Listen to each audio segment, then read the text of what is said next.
আর আরেকটি কর্মসূচি, যেহেতু সকল শিক্ষক শিক্ষার্থী কর্মকর্তা কর্মচারী এখানেই আছে, তো ওই ক্যাম্পাস অটো শাটডাউন, ওই ক্যাম্পাস আর খোলার দরকার নেই, ওই ক্যাম্পাস আর খোলার দরকার নেই। সুতরাং আমাদের দাবি আগে মানতে হবে, সুস্পষ্ট ঘোষণা দিতে হবে, তারপরেই আমরা আমাদের এই স্থান ত্যাগ করব, আমাদের পরবর্তী কর্মসূচি দিব।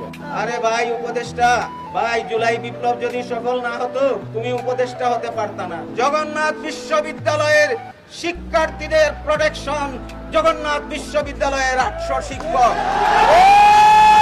জগন্নাথ বিশ্ববিদ্যালয়ের এই 800 শিক্ষকের প্রোটেকশন, আমার 18,000 শিক্ষার্থী। এই উপদেষ্টা উনি জুলাই আন্দোলনের ছাত্রদের কাতারের একজন লোক। ওই আন্দোলনে উনার কাঁধে কাঁধ মিলিয়ে জগন্নাথ বিশ্ববিদ্যালয়ের শিক্ষার্থীরা তাদের জীবনকে বাজি রেখেছিল।